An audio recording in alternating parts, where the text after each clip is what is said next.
প্রিয় দর্শক, আসসালামু আলাইকুম। হাসিনা আর যাই করুক, দেশের জন্য অনেক কাজ করেছে বলা পাবলিক গুলার জন্য একটা তথ্য জানিয়ে দিই, একটু ভালো করে শুনবেন। বাংলাদেশের বর্তমান ঋণ কত জানেন? 99.3 বিলিয়ন মার্কিন ডলার। আই রিপিট, 99.3 বিলিয়ন মার্কিন ডলার। আর গত বছরে পাচার হয়েছে কত জানেন? 94 বিলিয়ন মার্কিন ডলার। হিসাব করে দেখলাম, তিনি যেই টাকা পাচার করেছেন সেই টাকা দিয়ে মাত্র 697টা মেট্রো রেল, 397টা স্যাটেলাইট আর 36টা পদ্মা সেতু বানানো যেত। একটা 1000 টাকার নোটের ডাইমেনশন কি, সেটা নিয়ে না হয় অন্য এক সময় আলাপ করা যাবে। ধরুন 11 লক্ষ কোটি টাকা 1000 টাকার নোট দিয়ে একটার উপর একটা রাখলে এর উচ্চতা কত হবে জানেন? 750.5 কিলোমিটার।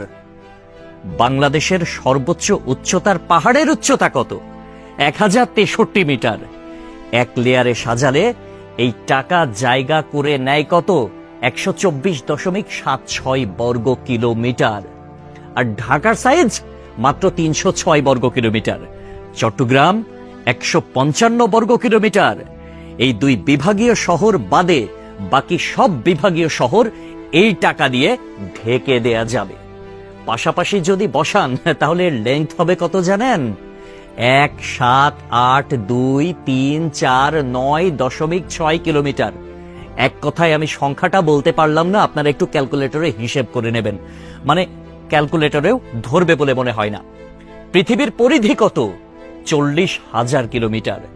এই টাকা পাশাপাশি বসিয়ে পৃথিবীর পুরোটা 44.5 বার রাউন্ড দেয়া যাবে, মানে ঘোরা যাবে।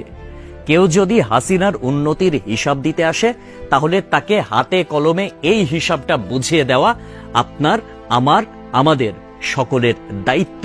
মেট্রো রেল বন্ধ হয়ে গিয়েছে দুর্বৃত্তের হামলায়। এটা ঠিক করতে 1 বছর সময় লেগে যেতে পারে, ন্যূনতম, মানে কমপক্ষে 1 বছর সময় লাগবে এটা বলা হয়েছিল।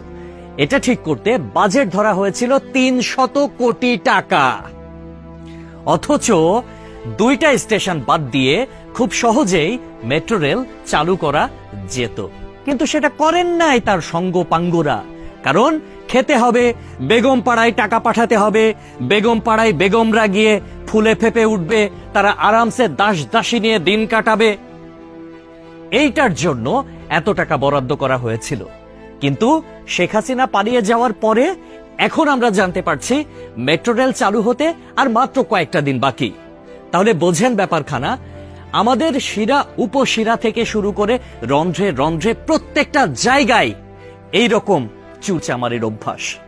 মানে দেশে উন্নয়ন হবে, উন্নয়নের আগে কে কয় টাকা ভাগ করে খাবে, এইটাই হচ্ছে তাদের টেন্ডেন্সি, এইটাই হচ্ছে তাদের মানসিকতা।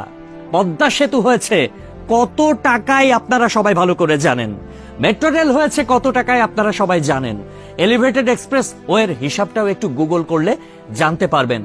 অথচ অন্যান্য দেশে এটার অর্ধেকও খরচ হয় না। তাহলে বাকি টাকা কই যায়? এক কথায় উত্তর, বেগম পাড়ায়। তবে একটা বিষয় ভালো লেগেছে, শেখ হাসিনা পলায়ন করেছে, কিছু নেতাকর্মী তারা বাংলাদেশে আটকা পড়েছে, তাদের বেগমরা কিন্তু ঠিকই বেগম পাড়ায় এখন আছে, আর তারা এই আমাদের অজ পাড়া গায়েই রয়ে গেছে। একটা কথা সব সময় মনে রাখবেন, পাপ বাপকেও ছাড়ে না। প্রকৃতি ছাড় দেয় কিন্তু ছেড়ে দেয় না। সবকিছুর হিসাব পয় পয় করে দিতে হবে একদিন। সবাই ভালো থাকবেন। আসসালামু আলাইকুম।